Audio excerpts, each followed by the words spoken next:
Preludio, los relojes, el Apocalipsis y la hora de lo pequeño. Buenas tardes, noches, días, madrugadas. Queremos agradecer a las compañeras y compañeros del CIDES y Unitierra el que con generosidad compañera hayan brindado nuevamente su espacio para que podamos reunirnos. Y también a los equipos de apoyo de la Comisión Sexta que se encargan del transporte, esperamos que no se vuelvan a perder, la seguridad y la logística en este evento. Queremos agradecer también la participación de quienes en estas jornadas nos acompañarán con sus reflexiones y análisis en este seminario que hemos llamado Los muros del capital, las grietas de la izquierda. Así que gracias a don Pablo González Casanova, María de Jesús Patricio Martínez, Paulina Fernández, Alicia Castellanos, Magdalena Gómez, Gilberto López y Rivas, Luis Hernández Navarro, Carlos Aguirre Rojas, Arturo Anguiano, Cristian Chávez, Carlos González, Sergio Rodríguez Lascano y Tom Hansen. También y de manera especial, agradecemos y saludamos a los medios libres, autónomos, independientes, alternativos o como se llamen, a IOAS y a su esfuerzo por darle vuelo a la palabra y que lo que aquí se reflexione llegue a otras partes. Hemos decidido iniciar nosotros zapatistas, este seminario o encuentro que forma parte de la campaña mundial contra los muros de arriba, las grietas de abajo y a la izquierda, para permitir así que quienes nos seguirán en la palabra puedan deslindarse, criticar o simplemente hacerse los oxisos u oxisas, según. Por eso estamos solos en esta mesa, solo acompañados por don Pablo González Casanova, y él está aquí por varias razones. Una es que él ya está más allá del bien y el mal, y como lo ha demostrado a lo largo de 23 años, no le ocupa ni le preocupa que lo reconvengan por andar en malas compañías. Otra razón es que de por sí siempre él dice lo que piensa. Él les puede decir, y dirá verdad, que nunca le hemos impuesto ni la visión ni el enfoque. Por eso es que no pocas veces no solo no coincide con nuestro pensamiento, sino que es bastante crítico. Tan es así que la clave con la que nos referimos a él en nuestras comunicaciones internas, para que el enemigo no sepa que hablamos de él, es Pablo Contreras. Lo consideramos un compañero, uno más entre quienes somos lo que somos y como somos. Nos enorgullece la compañía de su paso, su palabra crítica y sobre todo su compromiso sin tibiezas ni dobleces.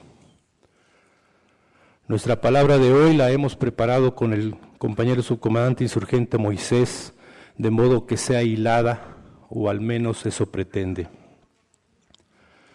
Sé bien que tenemos fama de ser poco serios y bastante irresponsables, además de, claro, irreverentes, empecinados y descaradamente desmadrosos, que luego nos da por contar cuentos cuando la ocasión amerita solemnidad y trascendencia, y la academia exige el análisis concreto de la realidad concreta.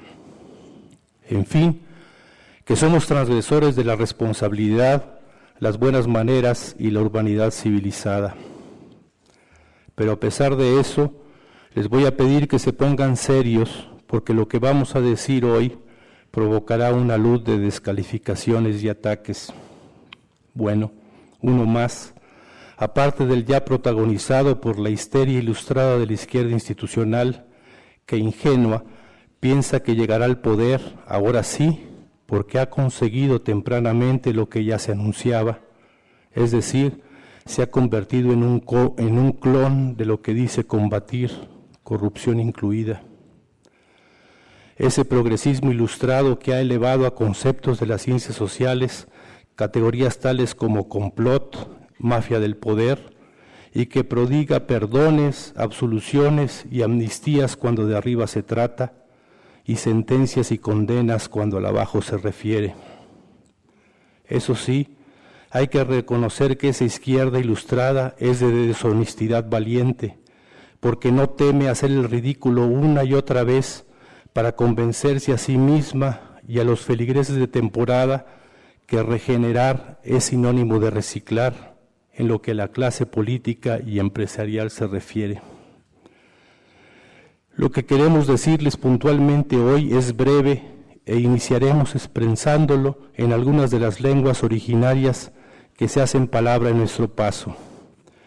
Tiene la palabra Chol, la comandanta amada.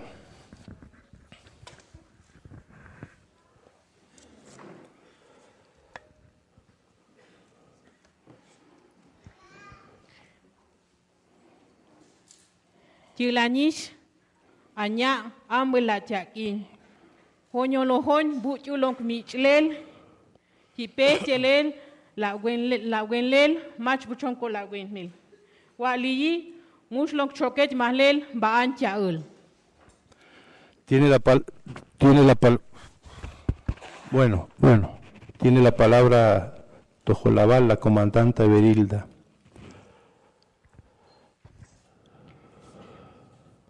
La Shah Hektike, Jabajel, Kistal Ay, Hanole, Wan Umi.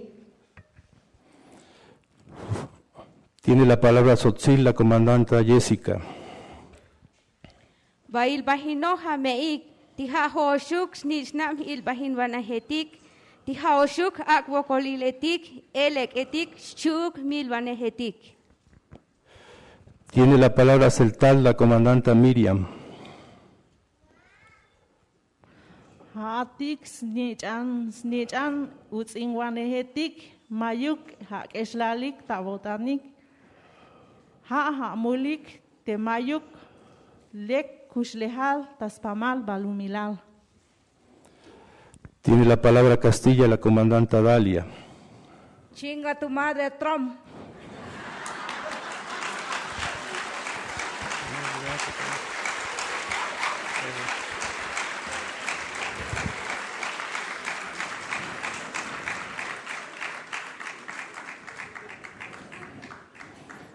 Yo no vengo con ellas, ¿eh? No las conozco, pues no. Lo que han dicho las compañeras y compañeros en español se puede traducir como vete la chingada, Trump, pero no lo voy a decir así para que no me acusen de prosaico y grosero. Entonces lo traduciremos con un lacónico fuck Trump. Establecido lo más importante y serio que tenemos que decir en este seminario, o como se llame esta reunión, que en realidad tiene como objetivo principal darle a don Pablo González Casanova un abrazo colectivo, ahora podemos pasar a lo que no es tan importante, nuestro pensamiento. Los relojes, el tiempo, siempre el tiempo, relojes, segundos, minutos, horas, días, semanas, meses, años, lustros, décadas, siglos, el tic-tac frenético de la bomba del capital, el terrorista por excelencia, ahora amenazando a la humanidad entera. Pero también el tiempo vuelto calendario y modo según cada quien, según la lucha de abajo y a la izquierda, resistencia y rebeldía. Hace 21 años, en los llamados diálogos de San Andrés, desesperada porque el zapatismo debía consultar hasta el más mínimo acuerdo con los pueblos, la delegación gubernamental cuestionaba a la delegación zapatista sobre sus relojes. Palabras más, palabras menos, les reclamaban. Ustedes hablan mucho de que el tiempo zapatista y traen relojes digitales y tienen la misma hora que nuestros relojes. Las carcajadas de los comandantes Tacho y Cebedeo resonaron entonces en el pequeño cuarto donde se realizaban las pláticas. Esa fue la respuesta zapatista al cuestionamiento gubernamental. En un costado, como miembros de la Comisión Nacional de Intermediación, atestiguaban, entre otros, don Pablo González Casanova y un artista de la palabra, el poeta Juan Bañuelos, quien falleció hace unos días y que en uno de los acompañamientos que hizo con la delegación en el dilatado trayecto hacia la realidad zapatista, junto al también hoy finado Submarcos, defendió los versos del capitán de Pablo Neruda, que alguien atacaba por ser poesía demasiado política. Eso no es poesía, argumentaba el de la diatriba, es un panfleto. Siguió el silencio en el trayecto. Juan Bañuelos miraba las montañas, tal vez hilando en su pensamiento el poema El correo de la selva, en el que, contra lo que se ha dicho, no habla de sí mismo, sino de quien hacía de correo entre la CONAI y el EZLN, arriesgando vida, libertad y bienes en los tiempos aciagos de la tradición sedillista de 1995. Uno de sus superadores, Esteban Moctezuma Barragán, es hoy uno de los absueltos y elevado al dirigente estratégico de punta del cambio verdadero. Por su parte, me imagino que el difunto Submarcos respiraba aliviado al avistar territorio zapatista y tal vez en un murmullo premonitorio recitaba para sí mismo los últimos versos de la Carta en el Camino de Pablo Neruda, el poema con el que cierra el libro Los versos del capitán. Y así esta carta se termina sin ninguna tristeza. Están firmes mis pies sobre la tierra. Mi mano escribe esta carta en el camino y en medio de la vida estaré siempre, junto al amigo, frente al enemigo, con tu nombre en la boca y un beso que jamás se apartó de la tuya. Sobre el tema del tiempo, el timing, dicen los obesos y perezosos tanques del pensamiento de arriba, nos han querido criticar y catalogar. Por ejemplo, nos han dicho que en la era digital, nosotros, zapatistas, somos como esos relojes que funcionan con muelles, engranes y resortes, a los que hay que darles cuerda manual. Anacrónicos, dijeron, el pasado viene a pedir cuentas, sentenciaron. El rezago histórico, murmuraron. Un pendiente de la modernidad, amenazaron. Bueno, con nuestro acostumbrado sentido de la oportunidad, les decimos que no somos como un reloj de cuerda manual en la era de los smartwatch, que te miden las calorías consumidas y consumadas, el ritmo cardíaco, además de que te dice si te mueves bien o mal, cuando los cuerpos desnudos repiten la es así anacrónica ceremonia del encuentro de las pieles y humedades. Son tan modernos y avanzados esos relojes que en ellos a veces hasta puedes ver qué hora es. Cierto, es esta una época donde la realidad virtual aventaja con mucho a la realidad real y cualquier imbécil puede simular sapiencia gracias a que las redes sociales le permiten encontrar ecos igualmente necios y cínicos. Época donde la pretendida originalidad de la antipatía se anula al hacerse patente que la impertinencia, la ignorancia y la pedantería es una individualidad que es compartida por millones de nicknames, como si la estupidez no fuera sino un solitario ser multicuentas. Y la misoginia del Calderón y la Calderona tienen sus pares en todo el universo de las redes sociales, incluso en quienes, con maestrías y doctorados en la izquierda bien portada e institucional, se refieren a la posible vocera del Consejo Indígena de Gobierno con el sarcástico nombre de la Tonantzin.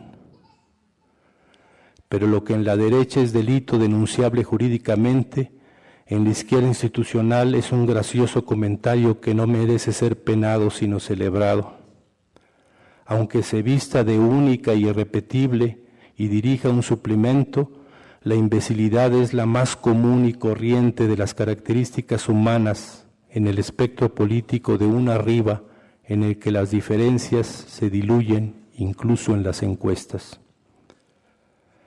Pero en esta era tecnológica que nos contempla con reprobación burlona, nosotros, zapatistas, somos más bien como un reloj de arena.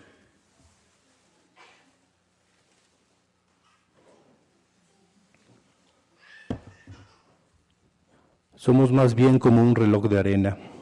Un reloj de arena que, aunque no pide actualización cada 15 minutos y no requiere tener saldo activo para funcionar, tiene que renovar una y otra vez su limitado conteo. Aunque poco práctico e incómodo, como de por sí somos los zapatistas, las zapatistas, el reloj de arena tiene sus ventajas. Por ejemplo, en él podemos ver el tiempo transcurrido, ver el pasado, tratar de entenderlo. Y podemos ver también el tiempo que viene. No se puede entender el tiempo zapatista si no se entiende la mirada que le lleva la cuenta en un reloj de arena. Por eso les hemos traído aquí, por esta única ocasión, dama, caballero, otroa, niña, niño, este reloj de arena al que hemos bautizado como el modelo No sabes nada, Jon Snow.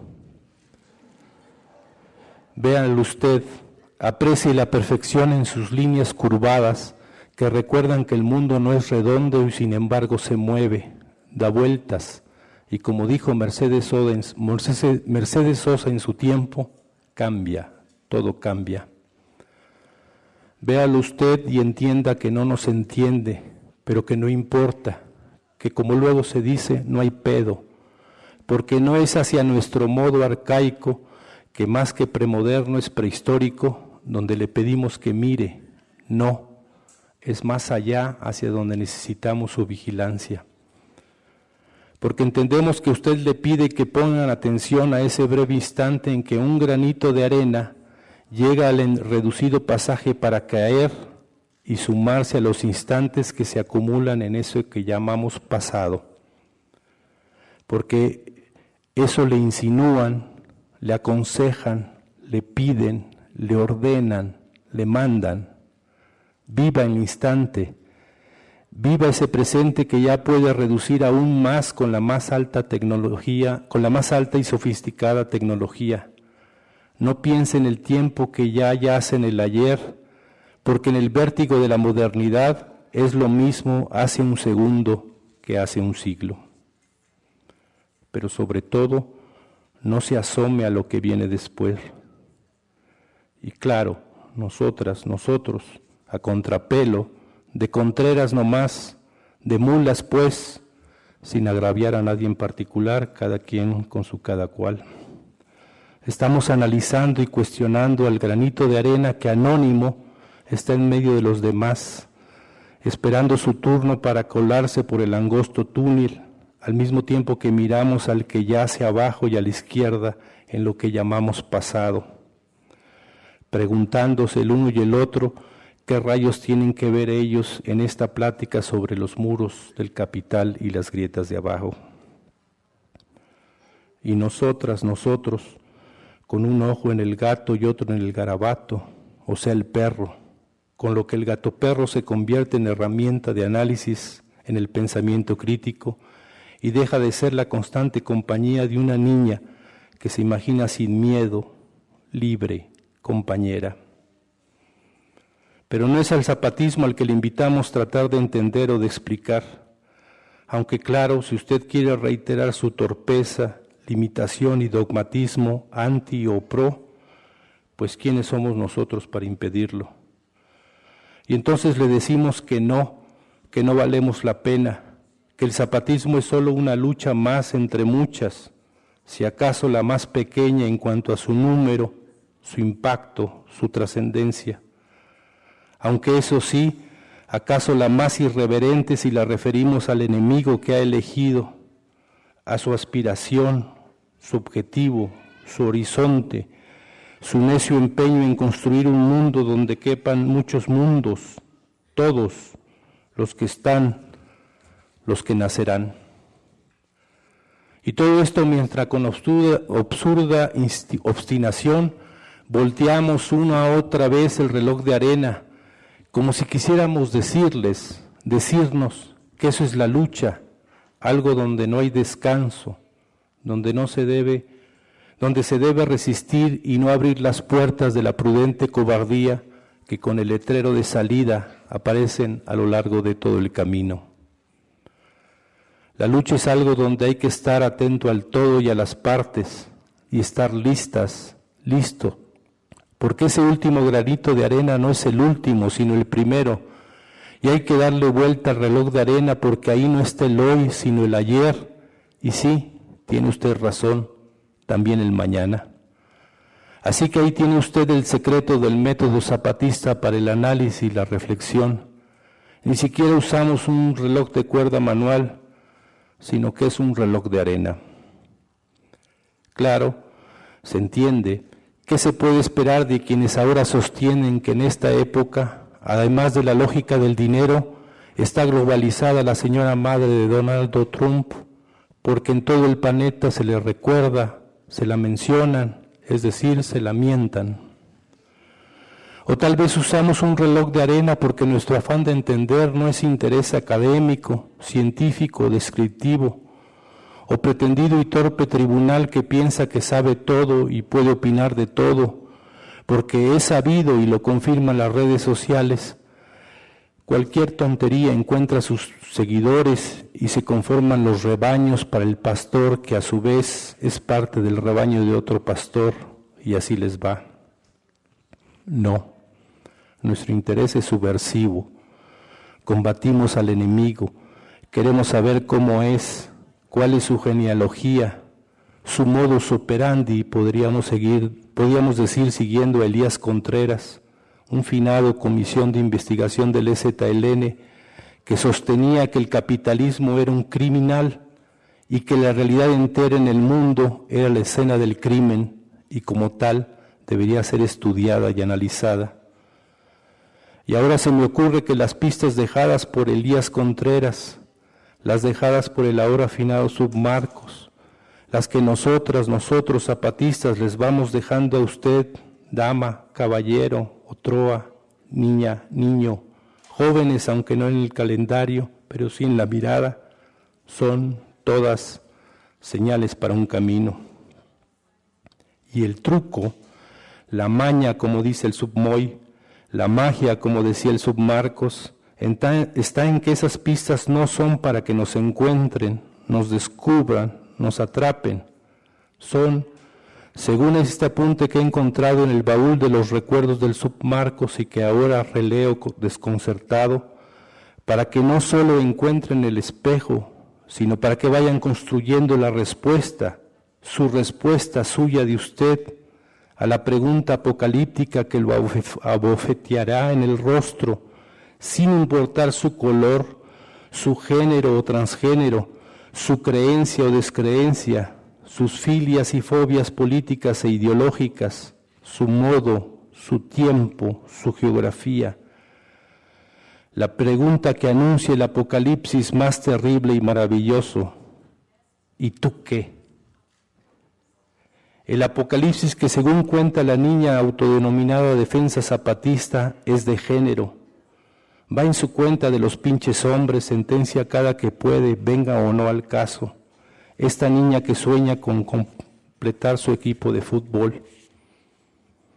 Ya está cabal todo, aunque el balón está un poco como bollado, como que lo pegaron en su cabeza y la tiene llena de chipotes.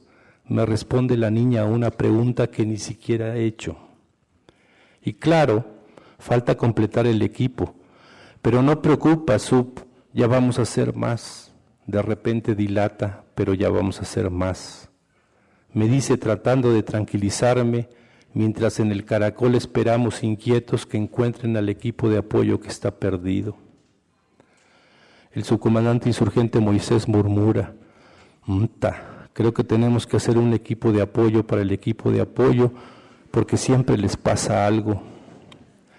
Mientras Defensa Zapatista trata de convencerme de que busque entre ustedes a prospectos para corretear detrás de un balón deforme por un potrero hoy lleno de garrapatas y una que otra nauyaca, y apenas hace unos días, brillando por el agua encharcada de una lluvia a la que es seguro le falla el reloj, porque nada tenía que hacer en abril. Las indicaciones que recibo de la niña distan de ser sencillas. El equipo no necesita portero, posición ocupada, lo sé, por un viejo caballo tuerto que se diferencia de los demás, porque no tiene lazo ni marca ni dueño alguno, y mastica despreocupado una botella de plástico vacía en la que ya no se nota la marca de conocido refresco de cola. La posición de defensa, es obvio, también ya está cubierta. Y el equipo tiene un extremo izquierdo que más bien parece un gato o un perro, que bueno, ahí va el mouse de la compu del Submoy, y ahí va persiguiéndolo el monarca gritándole, pinche perro, y la sujeta Erika aclara que no es perro, y el monarca, gato entonces, tampoco, dice la Erika, que solo quiere asegurarse de que el gato perro escape ileso, y lo logra. También forma parte de la siempre incompleta alineación el Pedrito, quien según entiendo por el esquema que Defensa Zapatista despliega frente a mí, es una especie de líbero multiposiciones.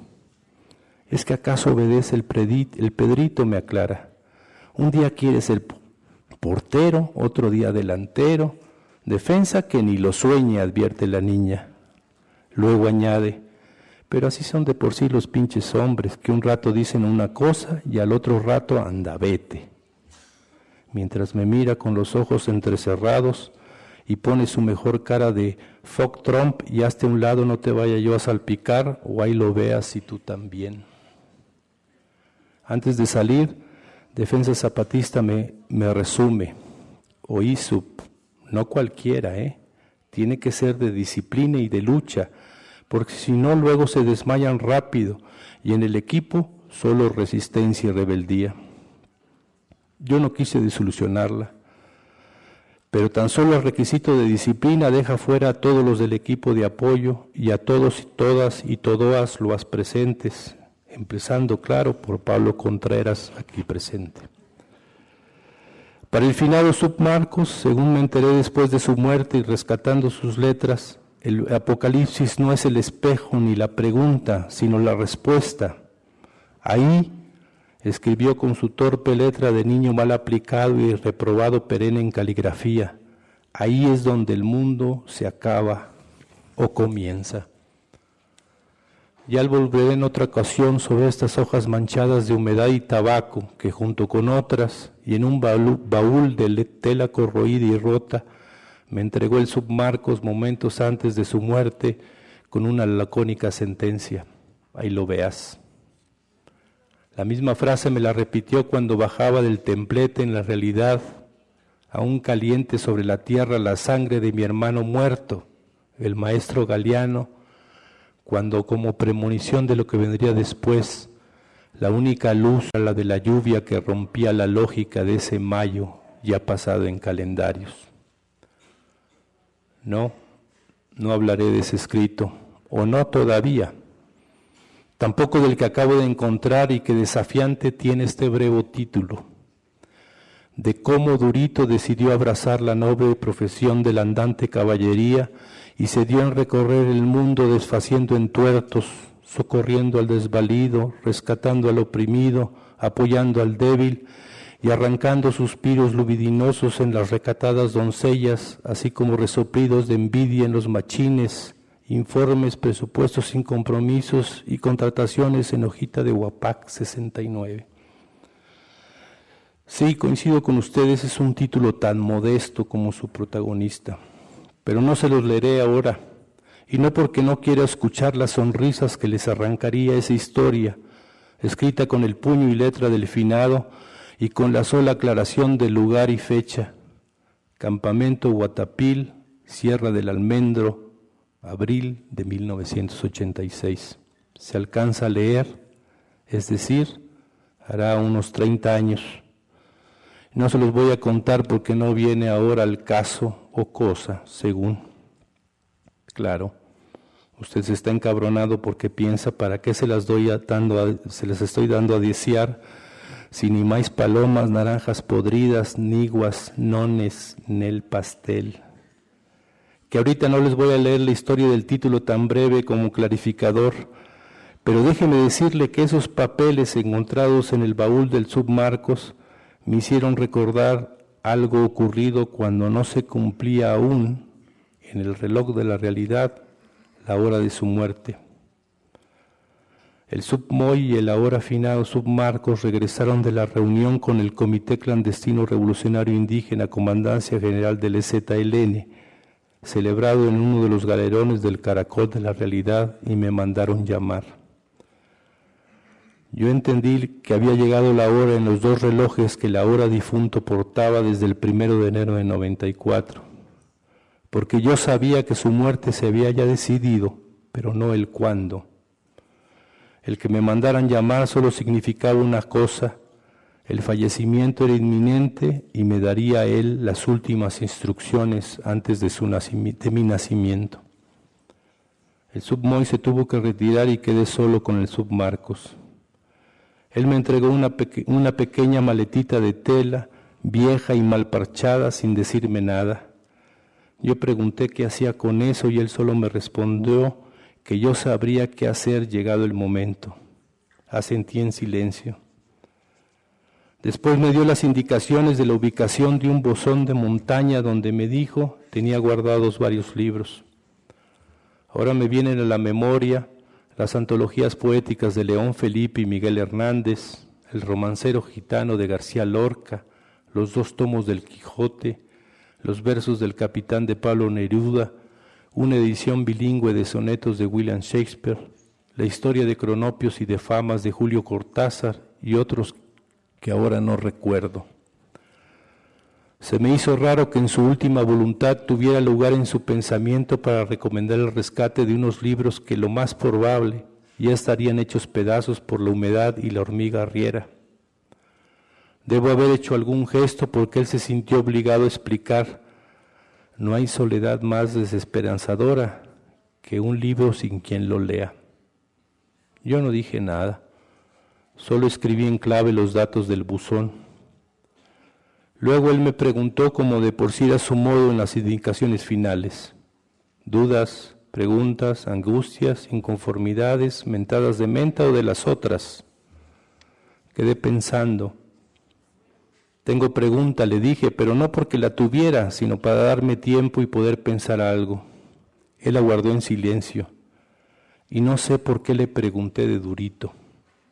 Sí, ya lo sé, debería haberle preguntado otras cosas, por ejemplo, las razones de su muerte, o la siempre urgente pregunta de ¿qué sigue? Pero no, le pregunté de durito. ¿Por qué elegiste como personaje a un insecto?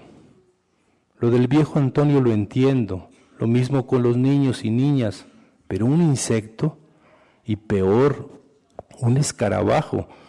Los escarabajos que hay acá son de los que hacen su nido en el estiércol y ahí tienen a sus crías. Él encendió la pipia y respondió entre bocanadas de humo: en primer lugar, como te enterarás en unos minutos, ellos no son los personajes, sino yo. Y en lo que se refiere a don Durito, pues es el pequeño, débil e insignificante que se levanta, se rebela y desafía todo, incluido su destino manifiesto. En lo que se refiere al estiércol, los escarabajos no son los únicos que en estas tierras trabajan con estiércol y hasta lo usan para sus casas. También los indígenas. Bueno, eso antes de nuestro alzamiento. Sí, hablamos de otras cosas, pero no porque fuera un interrogatorio, sino porque el inicio del funeral se iba retrasando y el submarcos de por sí hacía que mientras pensaba en algo se ponía a platicar de cualquier cosa o de lo que le preguntaban, como si necesitara ocupar su pensamiento en varias cosas a la vez para poder resolver la principal. De esas otras cosas, no sé, tal vez es un supositorio, ya les contaré en otra ocasión, o no, saber. Pero lo de la liga entre el escarabajo y los indígenas zapatistas, tal vez lo entiendan mejor en las historias que ahora siguen en la voz del subMOI. Le paso entonces la palabra a nuestro jefe y vocero, el subcomandante insurgente Moisés, quien recién viene de lo más profundo de la selva lacandona, a donde fue para explicarnos por qué el mundo capitalista semeja una finca muy arada.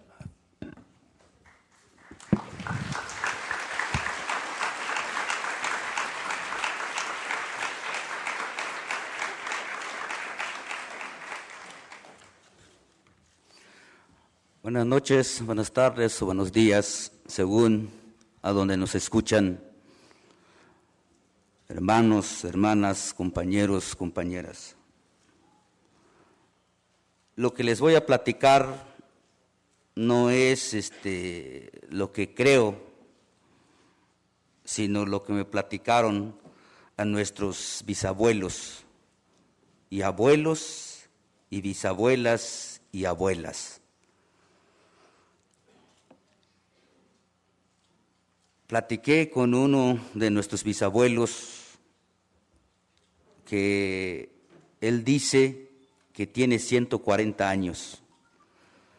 Según yo, mi cálculo, por ahí a los 125 años.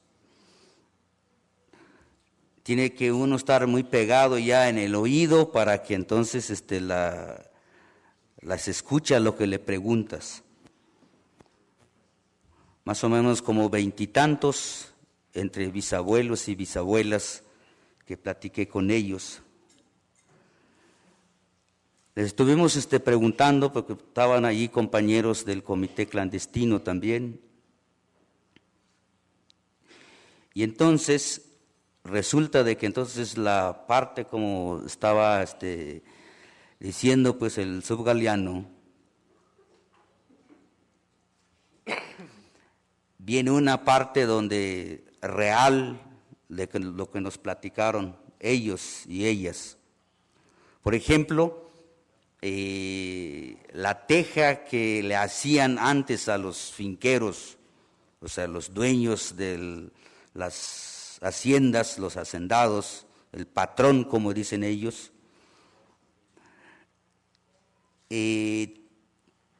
tienen por tarea que tienen que entrar costales de excremento, pues, del caballo. Y eso lo secan, después de haber secado, las hacen polvo con un garrote de palo, los abollan, y para eso entonces lo mezclan con el lodo, para hacer la teja, para hacer los ladrillos o los adobes con la que se construyó su casa a los patrones, los hacendados. El bisabuelo dice que se acuerda, porque es por tarea. Tarea quiere decir que tienen que entregar tantos costales, cada uno de ellos. Entonces, lo que hacían es que entonces, aún hace ratito había deshecho el caballo, la tienen que traerla escurriendo el agua en sus espaldas. La cosa que es entregar los costales de tarea que pide el patrón. Y entonces aprendieron de allí también para hacer sus casitas de ellos, pues. Igual los usaron, pues así, le dicen pared de lodo, bajareque se le dice. Entonces, igual aprendieron, pues ellos, pero entonces es más chiquito, de doble, pues, ¿no? Entonces, lo que les voy a platicar más es de ahí donde viene la idea, pues, nuestra, como zapatistas que somos, que vemos y los estudiamos, cómo es que estamos ahora de los que nos explotan. Entonces, en resumido, se los voy a decir, porque eso es lo que nos va a ayudar de entenderlo, lo que pasó antes y cómo estamos hoy y cómo será que seguirá. Entonces, Dicen nuestros abuelos, bisabuelos y bisabuelas y abuelas, el patrón es el dueño, pues así, de las fincas, muchas haciendas. Todos los patrones tienen sus caporales, sus mayordomos y sus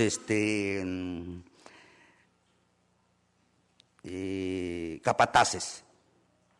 Esos 3, 4 con el patrón.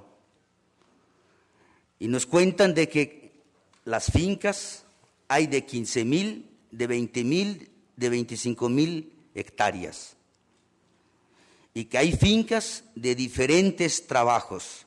Hay fincas, es un solo trabajo, cafetalera, y hay fincas que son cafetalera, ganadería, de maíz, de frijol, de caña, diferentes trabajos, pues, ¿no? Nos cuentan que también su modo de cómo pues explotar. Nos cuentan de que entonces hay finqueros, terratenientes o latifundistas que nunca les pagaron nada. Todo el tiempo de su vida se lo entregaron al trabajo. Otros nos cuentan que solo el día domingo se lo daban para ellos. Todos los demás días es para el patrón. Nos cuentan otros que entonces le daban una semana para el patrón y una semana para ellos.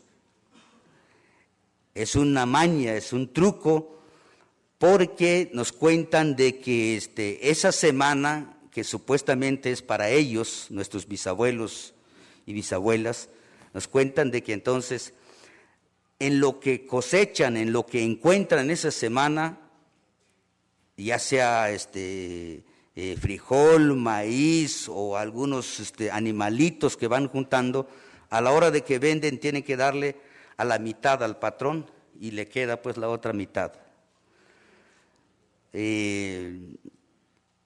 Nos cuentan de que cuando el patrón quiere pues ver si está completo su ganado, entonces tienen que ir a traer, acarreando pues los animales y encorralarlo. Nos cuentan de que entonces si falta alguno de sus animales al patrón, tiene que salir a buscarlo los encargados y tienen que entregarlo vivo o muerto.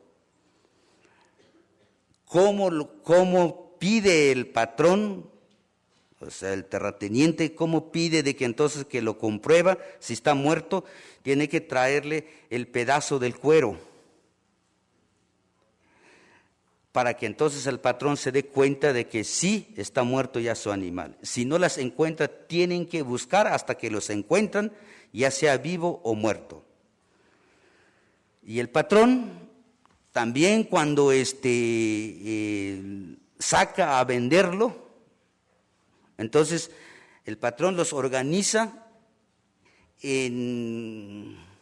por un grupo, pues los trabajadores, llevando tantas cabezas de animal, ya sea de 10, 20 personas, hombres, con tantas cabezas de animal lo tiene que llevarlo.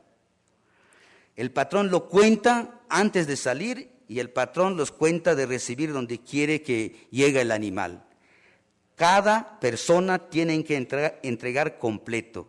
Si no lo entrega completo, ellos lo tienen que pagar, o el que está encargado.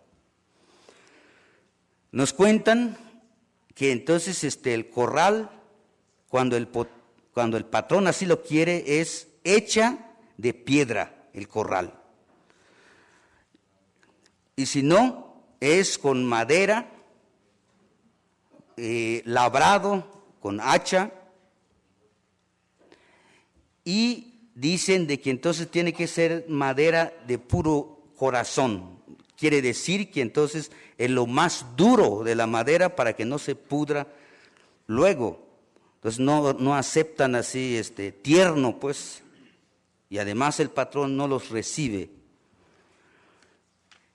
Nos cuentan también de que entonces, por ejemplo, cuando saca a vender, pues así los puercos, no el patrón, sino el animal, pues los cuches, pues los marranos, pues, entonces igual lo hace como la del ganado. Nada más que ahí sí hay diferencia, dicen los abuelos y los bisabuelos. Dicen de que entonces tienen que llevarlo la partida en la noche, porque siente calor los marranos, pues. Y entonces su lámpara, su foco, pues como decimos nosotros, es el ocote. Llevan tercios de ocote para que entonces es su lámpara, pues, para caminar de noche. Igual con cantidades de puercos de cada encargado, pues. Y si es que entonces quieren avanzar de día, tienen que llevar cargado el agua para mojar a los marranos, o sea, para enfriarlos, para que no sufran el calor. Nos cuentan que las mujeres, las abuelas y los bisabuelas, nos cuentan de que entonces el patrón tiene su forma de cómo quiere. Por ejemplo, dicen las abuelas y las bisabuelas que cuando es trabajo fuerte tienen que ir las mujeres casadas. ¿Cuál es su trabajo? Moler café, moler sal por bultos. Y entonces nos cuentan de que ahí van pues así las mamás con sus hijos, y para moler la sal tiene que ser con el metate de piedra. Y ahí está ahí pues así los caporales, los mayordomos y los capataces y la patrona y el patrón. Entonces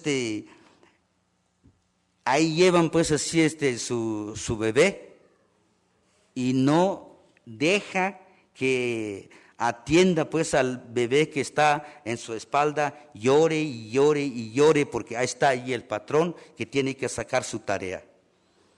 Que entonces hasta cuando el patrón o la patrona se le viene su gana de ir pues al baño, es cuando aprovecha la mamá de amamantar pues a su hijo. Nos cuentan que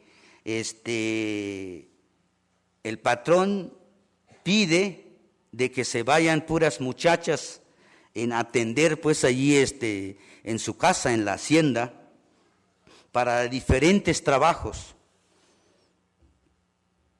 Y entonces, pero una de sus mañas pues así del patrón es de que entonces escoge a la muchacha y dice: tú quiero que vayas a atenderme la recámara, la cobija.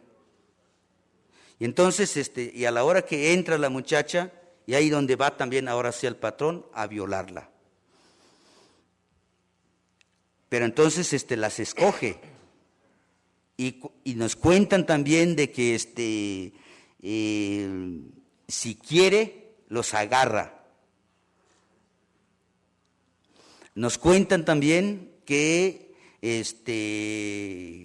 esa que ya les dije de que está moliendo pues el café, que está moliendo pues así la sal, la paga que le daba el patrón, le daban 3 pedazos de carne de res, pero de las que están muertas. Esa es la paga. Nos cuentan también de que entonces los niños también le dan trabajo, nadie se salva de ahí. Le dicen portero, pero no el portero de fútbol, sino así le pusieron el nombre, pues portero. Su trabajo de esos niños de 6 años, que su trabajo es moler el nixtamal sin calidra. es para los perros, los puercos y los pollos. Terminando eso, tienen que cargar agua, que muchas veces lo hicieron en sus espaldas, con un barril, dicen. Barril es de madera, que se le saca, pues, se le hace un hueco, pues, un hoyo, lo perforan, pues. Entonces, de 18 a 20 litros, cabe, pues, ahí en eso el barril que dicen. Y es lo que tienen que cargar, pues, así los niños, pues, eso, para que el patrón lava su mano, lo usa para bañarse, para lo que quiera, pues, ¿no? Terminando de eso, se encargan, pues, de traer leña. Terminando de traer leña, se encargan de desgranar el maíz. Nos cuentan también que los viejitos, los que ya no pueden trabajar en el campo, las viejitas, nadie se salva. Los viejitos van a ir a traer, pues, una planta que le llamamos ixte. Entonces, son esos los que se encargan los viejitos a rasparla para que salga el hilo. Un grupo se encarga eso de rasparlo, y otro grupo se encarga de los viejitos a hacerlo, pues, así en hilo, en lazo, y otro grupo de los viejitos se encargan a hacer la rede, pues. Así están, así en serie el trabajo, pues, de los viejitos. Y de las viejitas, un grupo quien se encarga de deshilachar, pues, así el algodón, y otro grupo se encarga de hacerlos, pues, así en hilo, y otro grupo se encarga de tejerlo para hacer manta. Y ese pedazo de manta, que es la que después compran nuestros bisabuelos, nuestras bisabuelas, para taparse. Nos cuentan que la ropa que usaron es nada más taparse la parte principal, pues. Nada más, no es así como estamos ahora, pues, ¿no? Nos cuentan que del castigo. El castigo tienen de varias maneras. Una es que el patrón desde antes lo tiene revuelto, el maíz con el frijol, que entonces el patrón lo que hace, entonces es que los riega, pues, allí en la tierra, y te dice de que entonces que tienes que separar el maíz y el frijol. No, uno sabe, pues, así nos cuentan, sabe que el patrón que no vas a poder, porque además te da el tiempo, y el tiempo que da el patrón dice: yo voy a escupir. En el tiempo que se seca mi saliva, es el tiempo que quiero que separes este maíz revuelto con el frijol. Pues uno, ¿cómo le va a hacer? Bueno, entonces, como uno no puede de lo que está pidiendo el tipo de castigo, entonces ahí al lado, ahí está preparado ahí el terreno, donde tiene juntado el patrón piedritas. Ahí en el lugar eso, ahí donde uno se va a hincar, porque no pudiste separar, pues, el frijol revuelto con el maíz, ahí se va a hincarse. Y no tienes que levantarte al hincarse hasta el tiempo que se le antoja al patrón. Si es que entonces que te levantas, es que no estás aceptando tu castigo. Y entonces, si tú aguantas ahí eso, entonces ahí donde viene el chicote. Lo voy a decir tal cual como dijeron los abuelos, dijeron de que entonces el patrón, cuando se les moría un toro, le sacaban pues así la verga del toro y se lo secaban, y esa es la que usan para chicotear a sus trabajadores. Entonces, a la hora que estás hincado ahí viene el patrón a chicotearte. Y no tienes que levantar, porque nos cuentan que si te levantas, te va peor. Y nos cuentan que tienes que levantarte por el dolor del chicote que te están dando y por el dolor de la rodilla que ya no aguantas, tienes que levantarte. Y a la hora que te levantas, ahí están ya ahí los caporales, los mayordomos y los capataces, son los que te agarran y te amarran en las dos manos y en el pie, ahí en las vigas de la casa, ahí donde el patrón, hasta que entonces se le acaba su gana de chicotear, o hasta cuando se dan cuenta de que entonces, como dicen los abuelos, que queda uno mayugado, dicen, eso quiere decir que te quedas desmayado, inconsciente ya, entonces hasta ahí te deja pues así el patrón. Los trabajos que nos cuentan, que los trabajos que se hace, todo es por tarea. No hay nada de que entonces no es por tarea lo que se hace. Y todo con los caporales y con los mayordomos y con los capataces. Nos cuentan, por ejemplo, del cafetal. Cuando es tiempo de corte del café, todos y todas. Y es por tarea la cantidad que tienes que entregar. Y los niños que no pueden, no alcanzan pues la mata pues del café, donde está el grano, su trabajo es levantar todo lo que está caído. Cuando ya no es tiempo de cosecha del café, vienen los distintos trabajos. Un grupo se encarga de limpiar el cafetal, o sea, el monte. Otro grupo se encarga de, le dicen encajado. O sea, cada mata de café tienen que hacerle un cajón donde le van a ponerle el abono. Otro grupo se encarga de limpiada de la mata del café, porque la mata es que tiene pues montecitos en su tallo, entonces tienen que quitarla todo. Y dicen, nuestros abuelos y bisabuelos nos cuentan de que la mano no puede. Entonces lo que hacen es que queman el olote del maíz, porque sale como su filito a la hora que se quema, y con eso lo tallan, porque pasa el capataz a checar si queda bien, y si no, tienes que volver, y si no, al castigo. Nos cuentan también que otro grupo de que se encarga de podar el café. No debe de estar bejucos, montes en la mata del café. Nos cuentan también de que entonces hay otro grupo de sombrada, le dicen. O sea que si hay árboles arriba, tienen que quitar la sombra, solo lo necesario, como dice pues el patrón.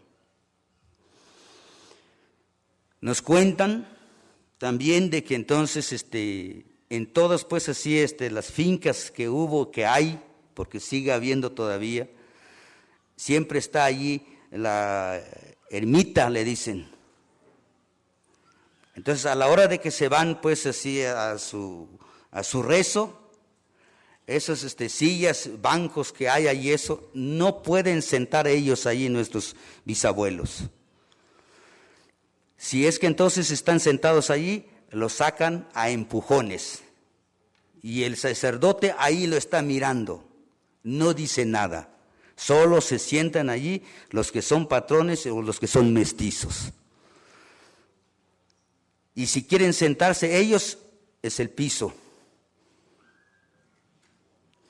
En las ciudades nos cuentan de que entonces no permiten de que entonces van a ir a vender lo poco de lo que tienen nuestros bisabuelos, nuestras bisabuelas. Nos cuentan de que entonces, que porque es que los ponen feo la ciudad. no permiten que se vayan en el centro. Entonces lo que hacen los mestizos es de que entonces tapan en la orillada de la ciudad. Ahí les quitan cuando quieren así, y si no, les pagan a como ellos quieren. Nos cuentan los bisabuelos que en ese tiempo no existe carretera más que carreta con caballo. Y entonces, cuando su mujer del patrón quiere llevarla pues así en la hacienda, en la finca, no lo usa el caballo con la carreta, que porque el animal es animal, no piensa. Puede sufrir un accidente su mujer del patrón. Entonces lo que hacen, entonces igual un grupo se van pues así en la ciudad a traer cargando su mujer del patrón. Entonces, pero aparte de que tienen que traer mercancía, pues que se van un grupo, se turnan cargando pues así la carga. Y llegando pues así en la hacienda, en la finca, es preguntado pues así a la mujer de que entonces si no le pasó nada. Y aparte le preguntan a los que fueron de cargueros si es que no hubo un accidente. Así para llegar y así para regreso. Así un montón de cosas más que nos contaron.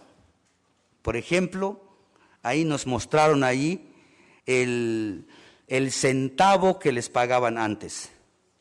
Que entonces nos cuentan que cuando el patrón empezó a querer pagar un poco, que ganaban 1 centavo al día. Nos mostraron. Nos dijeron también de que entonces que ya no aguantaban los maltratos que les hacían. Dice entonces que trataron de organizarse, de buscar tierra donde ir a vivir. Entonces, los patrones, los terratenientes, llegan a saber de que entonces se escapan pues así de la finca. Entonces empiezan a investigar dónde fueron. Y nos cuentan los bisabuelos de que entonces son los mismos patrones que se disfrazan de ser soldados. Ellos van a ir entonces a desalojar, a destruir, a quemar pues la casita que están construyendo pues así, donde quieren vivir pues así los bisabuelos y las bisabuelas. Nos cuentan que así les pasó. Entonces ahí donde le descubrieron que el patrón, porque uno del bisabuelo había pasado en varias fincas ya, y ahí donde conoció que estaba disfrazado de soldado al patrón. Y nos cuenta de que entonces que los destruyeron pues así las chocitas que tienen, y los reunió pues así los que fueron a hacer pues así el poblado. Entonces le dijeron: ¿quién encabezó esto? Así dijeron los soldados: ¿quién encabezó esto? Si ustedes no van a decir quién encabezó, todos ustedes van a tener que ser castigados. Entonces, ahí donde dijeron de que entonces fulano de tal, el que encabezó de huirse de la finca, de buscar dónde vivir, entonces le dijeron: vas a pagar 50 pesos. Y nos cuentan de que para encontrar 50 pesos, el año les dije, porque está diciendo el bisabuelo que tiene 140 años, quiere decir que 140 años atrás, de hoy que estamos hablando. Entonces dice que para encontrar 50 pesos tiene que ser un año para encontrar 50 pesos. Entonces, se dieron cuenta que entonces está difícil de que alguien quiere encabezar para poder salvarse del sufrimiento, pues, ¿no? Pero también nos contaron de que entonces se dieron cuenta que está así, entonces lo que hicieron es no decir quién fue, sino el grupo. Volvieron a construir, pues, a buscar otro terreno, pues, y a construir sus casitas, pero ahora sí, todos son ellos los que se dirigieron, nadie quien más de que alguien encabezó. O sea, se pasaron de colectivo. Es así como empezaron a lograr dónde vivir. Entonces, ¿por qué estamos platicando esto? Nosotros, los zapatistas, vemos que hoy estamos entrando de nuevo en esto. El capitalismo hoy no existe países, así lo vemos. Los va a convertir en finca el mundo. Los va a hacer en pedazos, como de por sí así está, que decimos que el país México, el país Guatemala, como decimos, ¿no? Entonces, pero va a ser un grupo nada más de patrones, gobierno. Todos esos que se dicen que es gobierno de Peña Nieto, decimos nosotros, no es gobierno ya, porque el que manda ya no es el que manda son el patrón capitalista. Esos gobiernos que se dicen, que Peña Nieto, que la de Guatemala, que la de Salvador y todo lo demás, son capataces. Los mayordomos, los gobernadores. Los presidentes municipales son los caporales. Todo está al servicio del capitalismo. Vemos de que entonces no se necesita mucho que estudiarlo, de cómo darse cuenta de cómo está. Porque entonces, por ejemplo, esa ley de nueva ley de la estructura, nueva ley estructural que hicieron pues ya aquí en México, nosotros no lo creemos que son los que hicieron los diputados y los senadores. No lo tragamos nosotros eso. Eso lo dictó el patrón, el capitalismo,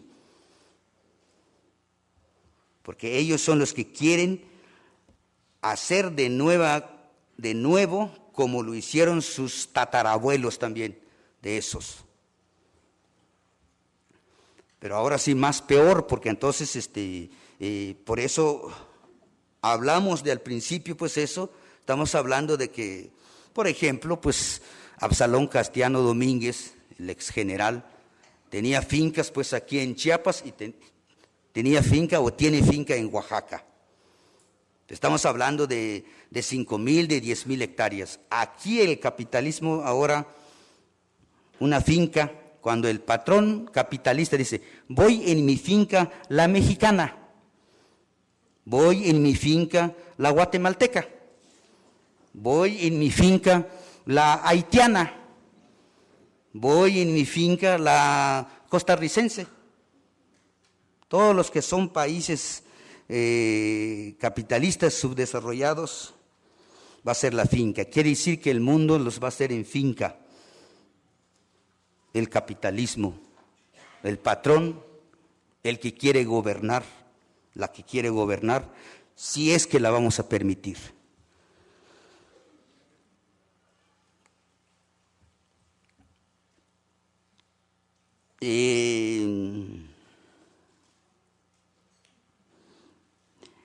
Y nuestra pregunta de ahí nosotras, zapatistas, ¿por qué ellos o sea, los capitalistas, ¿por qué ellos sí cambian de cómo hacer la explotación?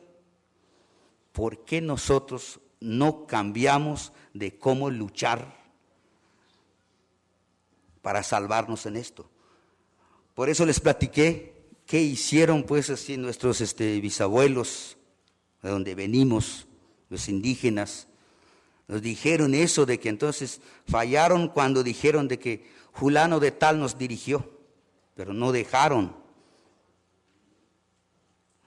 Buscaron una forma de seguir luchando para salir donde está el patrón. Dijeron, nadie nos dirigió, todos somos nosotros. Entonces, ¿por qué nosotros ahora? Porque el capitalismo ahora ya no solo nada más nosotros los que estamos sufriendo, los que somos indígenas aquí en el mundo. Estamos sufriendo ahora sí del campo y de la ciudad, es decir, indígenas y no indígenas. Entonces, ¿qué vamos a hacer?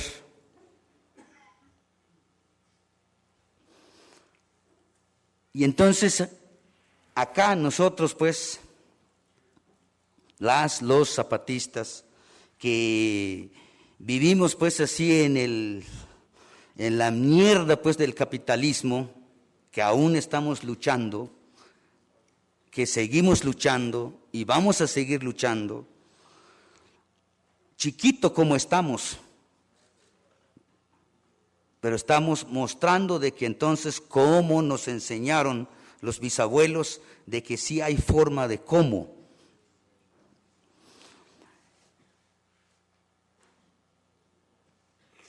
Estamos con nuestra chiquita libertad. Falta que liberemos pues a México, pero decimos de que entonces cómo nos vamos a liberar en el mundo. Pero aquí en este pedacito de mundo en Chiapas tiene su libertad los compañeros y las compañeras para lo que se les antoja de hacerlo. Tienen en sus manos todo lo que significa de ser autónomo, independiente. Pero ¿cómo vamos a hacer? ¿Qué vamos a hacer? Porque ahora vemos eso que estamos diciendo, que el mundo se va a convertir, quiere convertir en su finca el capitalismo. Entonces, ahí lo ven, ahí lo piensan, ahí lo analizan, véanlo en donde viven, en donde están. Si no están ahí en la mierda del capitalismo, ¿y qué hacer ahí eso? Porque entonces es lo que está haciendo pues el capitalismo ahora. Y va a seguir pues hacia su palabra al compañero, su comandante insurgente Galeano.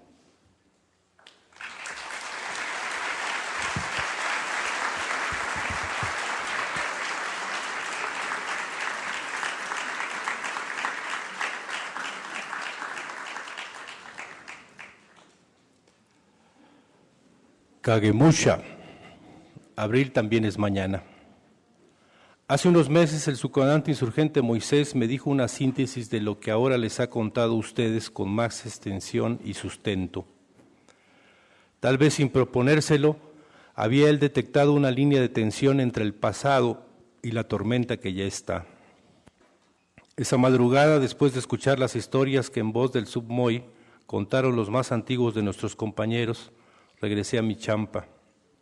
De todas formas, una lluvia fuera de temporada comenzaba a azotar el techo de lámina y era ya imposible escuchar nada que no fuera la tormenta.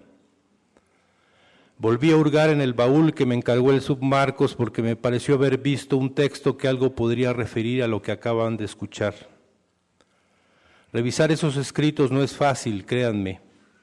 La mayoría de los textos que se amontonan con desorden dentro del recipiente van del año 1983 al 1 de enero de 1994. Y cuando menos hasta 1992 se ve que el SUB no solo no tenía computadora, tampoco una máquina de escribir mecánica. Así que los textos están manuscritos en hojas de todos los tamaños. La letra del finado distaba de ser legible de por sí, así que agregue usted a eso la mella del tiempo en la montaña, la humedad y las manchas y quemaduras de tabaco. Hay ahí de todo. Por ejemplo, encontré el original manuscrito de las órdenes operativas para las distintas unidades militares zapatistas la víspera del alzamiento. No solo vienen las plantillas de las unidades, también cada operación detallada con una minuciosidad que devela una preparación de años. No son esos los apuntes de un poeta extraviado en las montañas del sureste mexicano o de un contador de historias. Son escritos de un soldado. No, más bien de un mando militar. Pero sí, abundan y redundan también cuentos e historias. Hay muy pocos poemas y contados son los análisis políticos y económicos. Bueno, más que análisis se trata de esquemas y temas como punteados, como si fueran a ser desarrollados luego o completados o corregidos.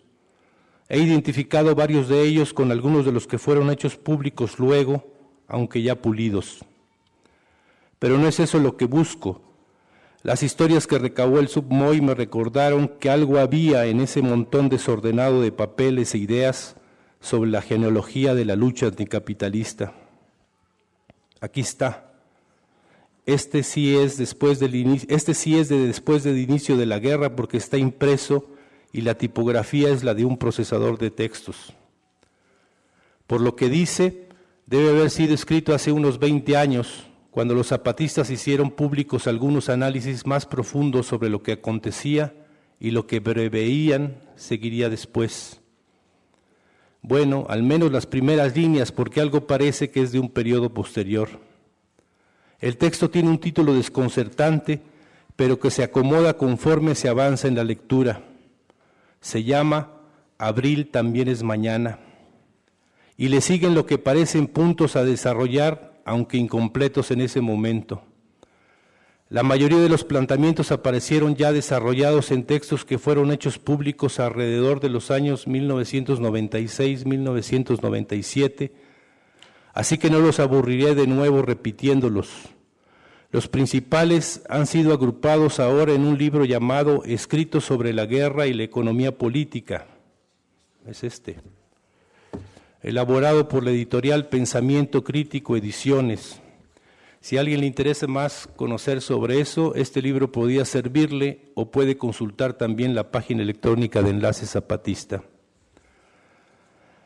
La parte que me interesa mostrarles no aparece en ninguno de esos escritos públicos y aunque medianamente desarrollada en su redacción, se alcanzan a vislumbrar en ella una serie de reflexiones sobre la ciencia social, es decir, la economía política, así como sobre el añejo y actual reto de la teoría y la práctica. Les leo. Las etapas posibles del capitalismo. Más que en una definición científica, el planteamiento de que el imperialismo era una fase superior del capitalismo se convirtió en un plan de acción para las luchas en todo el mundo. De ser una fase superior, se concluyó que el imperialismo era la última fase del capitalismo. Sobre esa base se estableció una especie de división internacional no del trabajo, sino de la lucha anticapitalista. En los llamados países del tercer mundo, que no contaban con una industria desarrollada y por tanto carecían de una clase obrera sólida, la lucha por el socialismo debía pasar por una lucha nacionalista, antiimperialista y anticolonial, y sólo así podrían aspirar luego a ser anticapitalistas. Se establece que la lucha contra el capitalismo y por el socialismo pasa necesariamente por la lucha por la liberación nacional. Eso al menos en los llamados países del tercer mundo.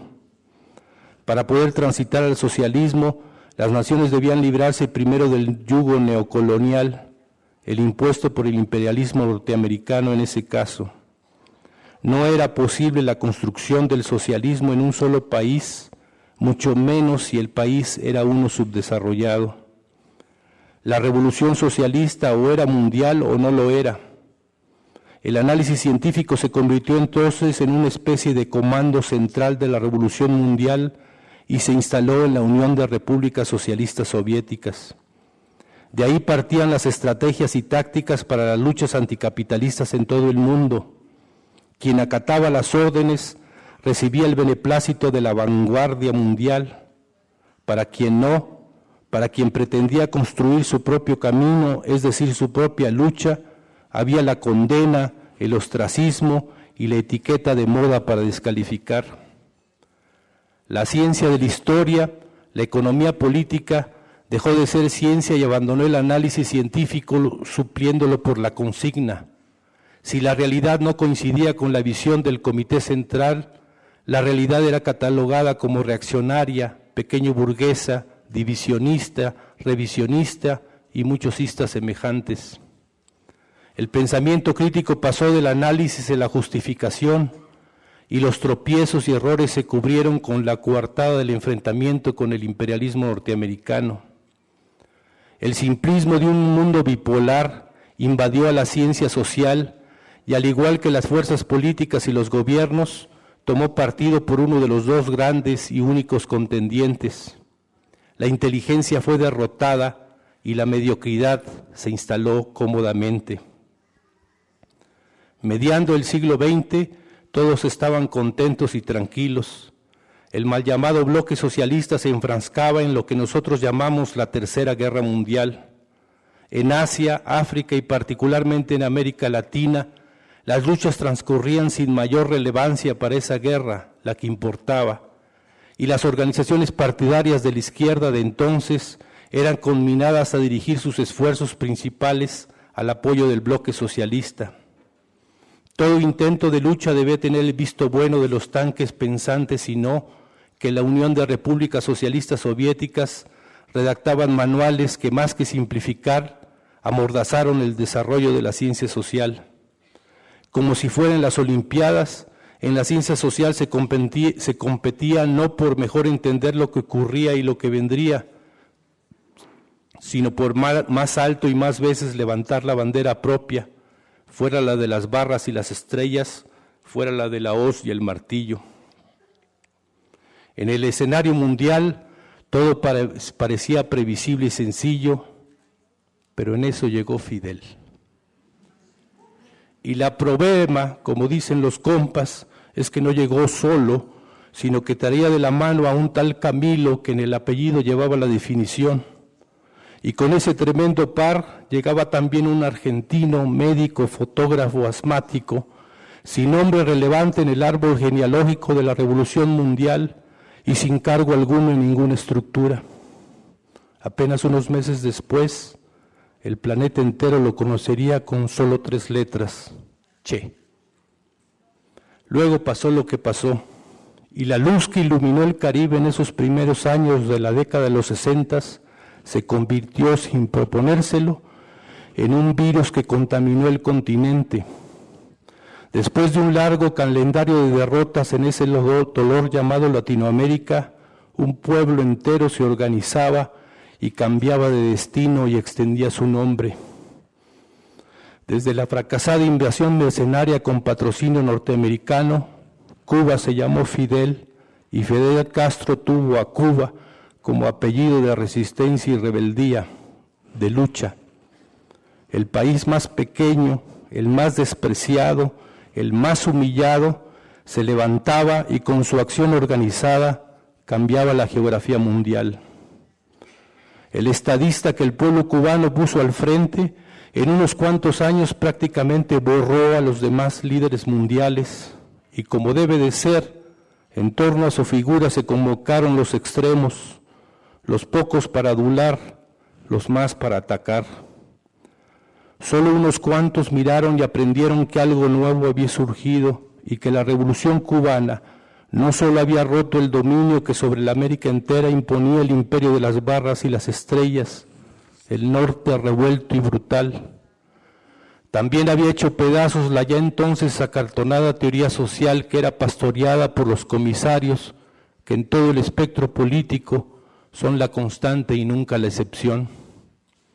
Todavía, casi 60 años después, no falta algún viejo comisario que heroicamente atrincherado en la academia y ahora con las redes sociales como arma, pretende dictarle al pueblo de Cuba lo que debe o no hacer y deshacer. Ajeno a las masturbaciones teóricas de la tibia académica, el pueblo de Cuba inició su largo camino de resistencia y fue avanzando en condiciones adversas sin precedentes. Todavía hoy sigue padeciendo el bloqueo económico más extenso e intenso en la historia mundial. Y no solo, también ha resistido ataques terroristas, ha sido invadido militarmente, pero le ha propinado al soberbio tío Sam su primera derrota en el continente y con todo en contra ha construido su propio destino. Pero no solo ha recibido los ataques de la derecha mundial, también la izquierda bien portada ha arremetido contra ese pueblo, socorrida de clichés y lugares comunes que obvian no solo la realidad cubana, también y sobre todo su heroico esfuerzo por levantarse de sus errores y fracasos. Con el único objetivo de hacerse agradable a la derecha, la izquierda institucional en todo el mundo ha atacado a la revolución cubana, repitiendo los dichos de la derecha y siguiendo la moda en turno. Es tan consistente la resistencia del pueblo de Cuba que la histeria intelectual que abunda y redunda en este roto país que se llama México, seguramente diría que se ha mantenido porque es una creación de Salinas y que es apoyada por la mafia del poder. Días después de ese relámpago de habilidad militar y convicción que le dio nuevo significado a un pequeño territorio y acomodó el nombre de Playa Girón en el casi vacío estante de victorias de la izquierda mundial, en aquel 1 de mayo de 1961, el pueblo de Cuba decía, por la voz enroquecida de un barbón enfundado en su traje verde olivo de combate, las siguientes palabras: si a Mr. Kennedy no le gusta el socialismo, bueno, a nosotros no nos gusta el imperialismo, a nosotros no nos gusta el capitalismo. Tenemos tanto derecho a protestar de la existencia de un régimen imperialista y capitalista a 90 millas de nuestras costas, como él se puede considerar con derecho a protestar de la existencia de un régimen socialista a 90 millas de sus costas.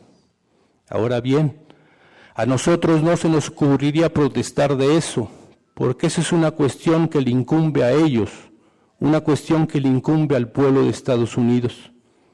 Sería absurdo que nosotros pretendiéramos decirle al pueblo de Estados Unidos qué régimen de gobierno es el que debe tener, porque en ese caso nosotros consideraríamos que Estados Unidos no es un pueblo soberano y que nosotros tenemos derechos sobre la vida interior de Estados Unidos.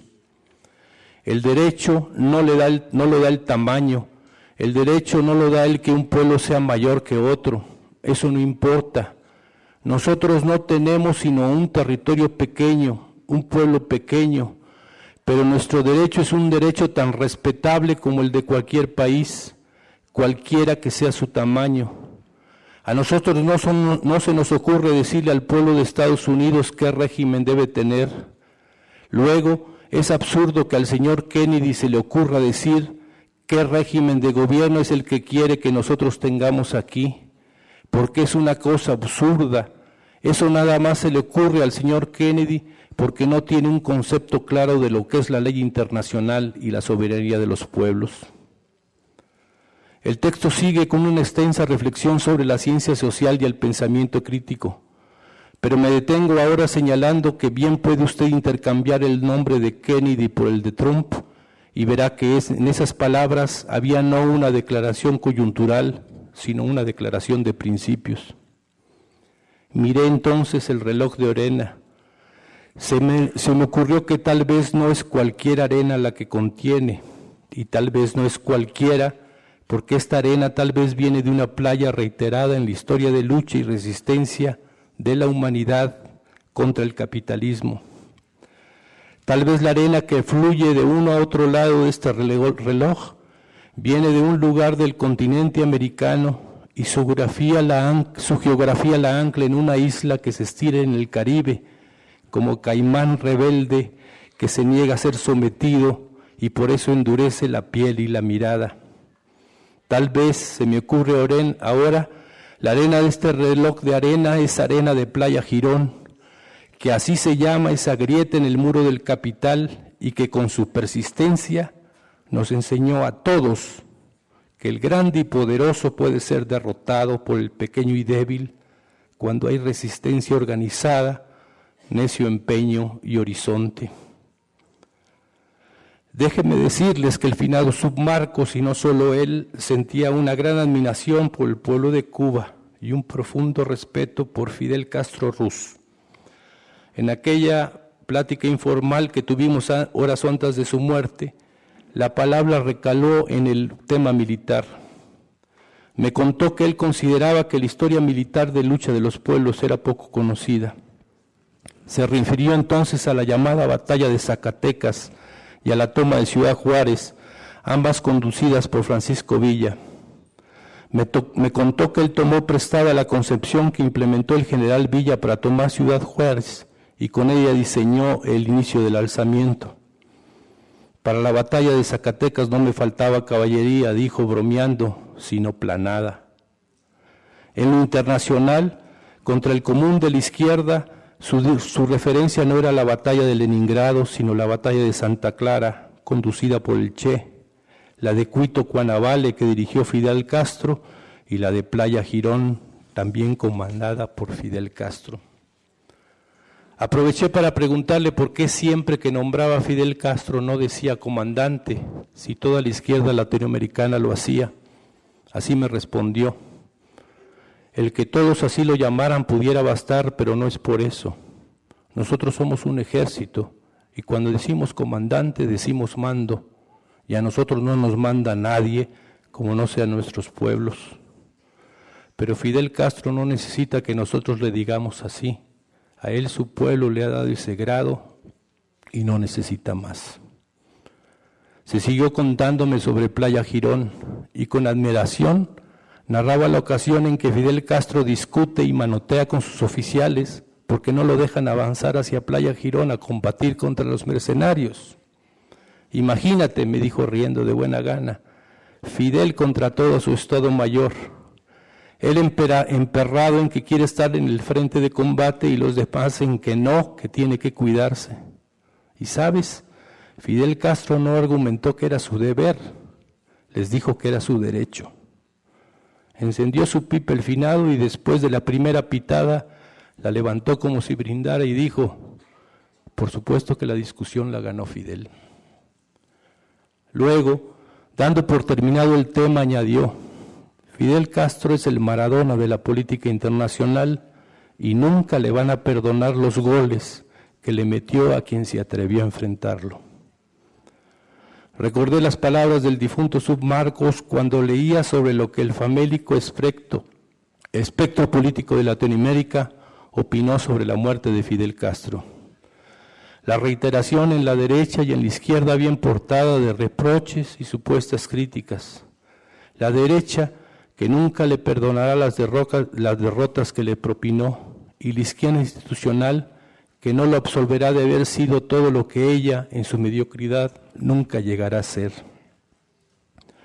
También están los mediocres que ahora dictan juicios y sentencias y simplemente no pueden explicar por qué, si era un dictador, como dicen, la mayor potencia mundial no pudo organizar una rebelión popular y optó por los atentados terroristas para anularlo. Lejos de las películas de ficción y series televisivas, donde los servicios secretos norteamericanos acaban con los malos, armados solos con un lapicero, fracasaron en Cuba porque simplemente y sencillamente Comandante Fidel era el nombre, la imagen y la voz que ese pueblo tomaba para reafirmar lo que todo el tiempo y con todo en contra construía, su libertad. Y el dinero buscó y busca y siempre encuentra psicópatas dispuestos a vender su sed de sangre y destrucción, Siempre encontrará a los más Canosa, a los Posada Carriles, aunque en otra geografía y calendario se llamen acá Felipe Calderón Hinojosa, o como su antes esposa y ahora pretendida Amacia, Márgara Zavala, o como Mauricio Macri en Argentina, o como Temer en Brasil, o como Leopoldo López en Venezuela. Políticos, psicópatas, corruptos todos ellos, siempre dispuestos a que otros mueran y ellos cobren. Les cuento esto no solo porque el tema toca lo pequeño que se revela y se alza rompiendo moldes impuestos, también por lo que ahora les narro. Me tocó reportarme con el subcomandante insurgente Moisés en una de nuestras posiciones, precisamente unos días después de la muerte de Fidel Castro. Cuando llegué, la insurgente Erika me dijo sin poder contener las lágrimas: se murió Fidel Cuba. Así dijo. La revolución cubana tiene 58 años resistiendo contra todo. La insurgente Erika debe andar por los 20 y tantos. Nunca ha salido de estas tierras. Aprendió el español en un campamento de montaña. Batalla con las matemáticas y las palabras duras. Y a pesar de eso, o precisamente por todo eso, ha sintetizado en 2 palabras toda una historia de lucha, de resistencia y de rebeldía. Y vengo a hablarles de Cuba, es decir, de Fidel Castro, y de Fidel Castro, es decir, de Cuba, por la sencilla razón de que ya no hablan de él, porque tal vez porque piensan que ha muerto y con él la Cuba rebelde. En lo que se refiere a Fidel Castro Ruz, solo les decimos: si no lo pudieron matar cuando estaba vivo, menos van a poder ahora que ha muerto. Todo esto viene al caso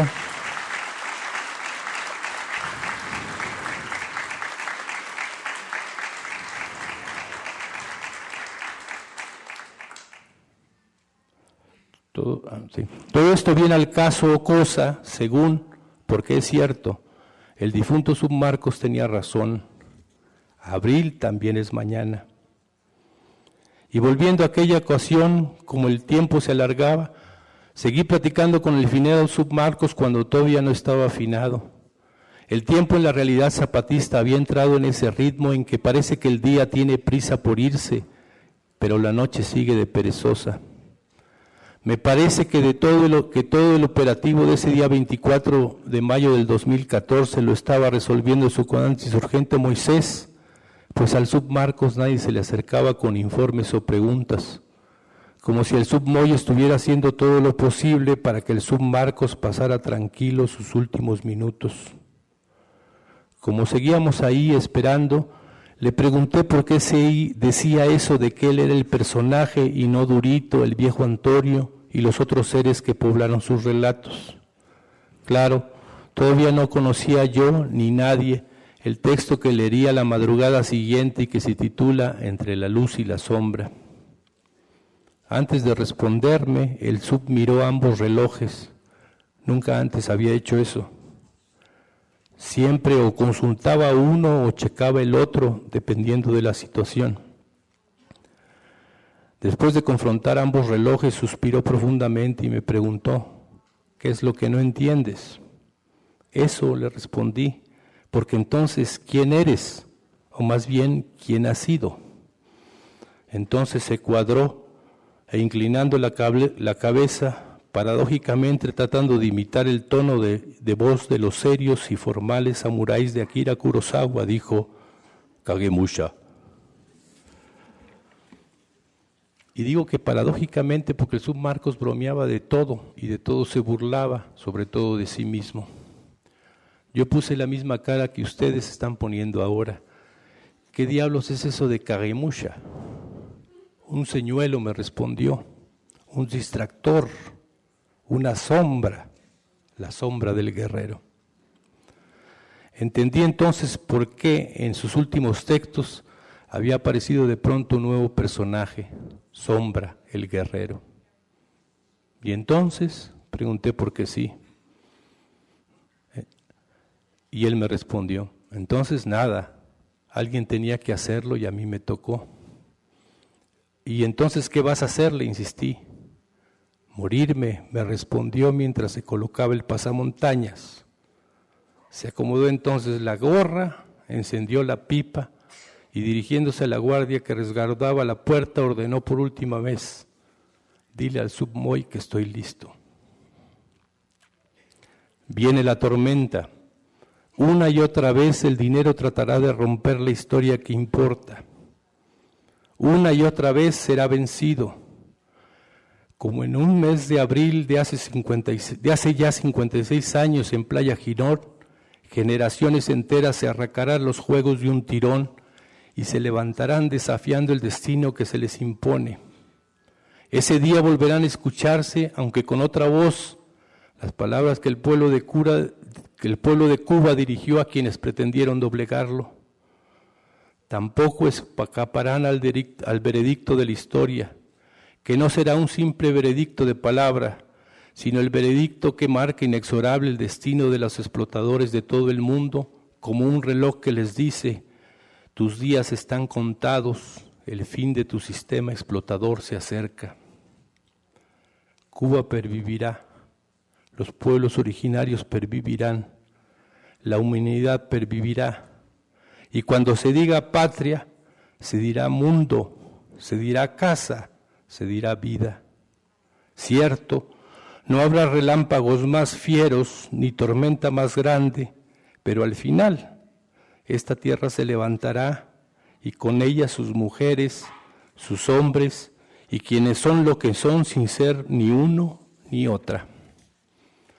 La memoria no olvidará, pero no habrá celebraciones, no porque no valdrá la pena, sino porque la vida entera será entonces lo que siempre debería de ser, es decir, una celebración. Y cuando esa mañana llegue, yo, nuevo caguemucha nómada, solo lamentaré no estar presente para mirarles burlón y decirles, odio decir que se los dije, pero se los dije. Gracias.